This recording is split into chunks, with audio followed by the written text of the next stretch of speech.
যারা বিএনপি করে তারা এই দেশের মানুষকে রক্ষা কবচ হিসেবে কাজ করছে।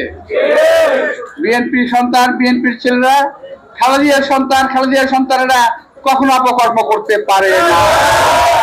সময় এসে গেছে, আমরা ইনশাআল্লাহ তারেক রহমানকে আবার ফিরিয়ে আনবো।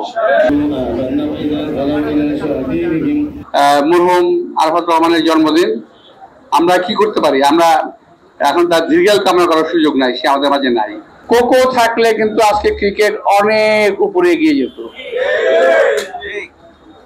তো প্রিয় ভাইরা, একইভাবে দেশ নেত্রী বেগম খালেদাকে যদি গ্রেপ্তার করা না হতো, উনি সুস্থ থাকতেন, আজকে আমাদের মাঝে নেতৃত্ব দিতেন।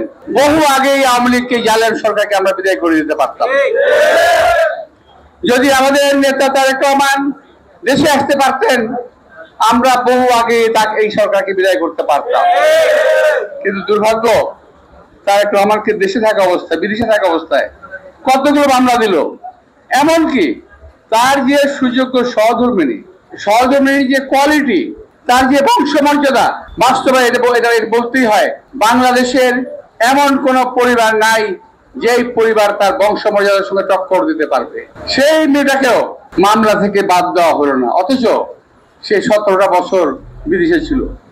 একইভাবে এই সরকারের, তবে সাবেক সরকারের অত্যাচারে, নিপীড়নে, নির্যাতিত হয়ে আমার নেত্রী বেগম খালেদা আজকে মৃত্যুর দিকে ধাবিত হচ্ছে।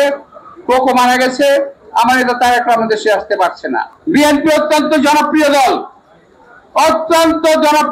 17 বছর রোদে ঘামে ভিজে পুড়ে জেলে গিয়ে খাঁটি সোনা হয়ে গেছে এই বিএনপি। অথচ বিএনপিকে দায়িত্ব কেন নিতে হবে? 17 বছর তো আমরা কম কষ্ট করি নাই। আজকে মাটি নরম হয়ে গেছে, গাছ ভেঙে পড়েছে। এই মাটি নরম হওয়ার জন্য বিএনপির অনেক অবদান আছে। এই কথা অনেকেই ভুলে গেছেন, বলতেই চান না। আরে ভাই, আমরা যে আমাদের তো বয়স হয়েছে, হ্যাঁ আমাদের বয়স হয়েছে, বুড়া হয়েছে, মৃত্যুর বয়স এসে গেছে আমাদের, কিন্তু তাই বলে কি আমাদের জেলখানা থেকে মাফ করছে কেউ? জেল মাফ করে নাই। সুতরাং আপনি কথা মনে রাখবেন, দলের যদি প্রেস্টিজ না থাকে, আমার নেতার যদি প্রেস্টিজ না থাকে, আপনার কোনো প্রেস্টিজ থাকবে না। এই কথাটা মনে রেখে যার যার এলাকায়, আমি বহুবার বলেছি, আজও বলি, যার যার এলাকায় শান্তিপূর্ণভাবে সবাইকে রাখার চেষ্টা করবেন।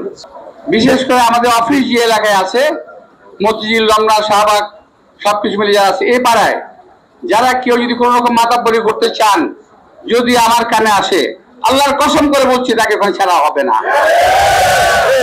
কাউকে ছাড়া হবে না। কেউ যদি মনে করেন যে রাজত্ব পেয়ে গেছেন, এটা ঠিক হবে না। এটা রাজত্ব নয়, অনেক কষ্টের ফসল আজকে আমাদের এই অবস্থা। অনেক কষ্টের ফসল দেশনেত্রী বেগম খালেদার মুক্তি, অনেক কষ্টের ফসল আমাদের নেতৃবৃন্দের মুক্তি। এই কষ্টের ফসল বিফলে যেতে দেওয়া হবে না।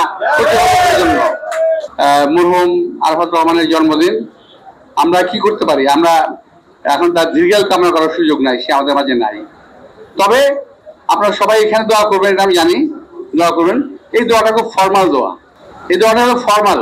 আপনার দয়া করে বাসায় বসে যখন নামাজ পড়বেন, আসর কিংবা মাগরিব কিংবা এশা যখন পড়েন, এক ওয়াক্ত যদি নিজের মতো করে নামাজ পড়তে পারেন, একটা দোয়া করতে পারেন, তাহলে তার জীবনে কাজে লাগবে। আদারওয়াইজ এই সমস্ত মাহফিলে দোয়া কোনো কাজে আসবে বলে আমি বিশ্বাস করি না।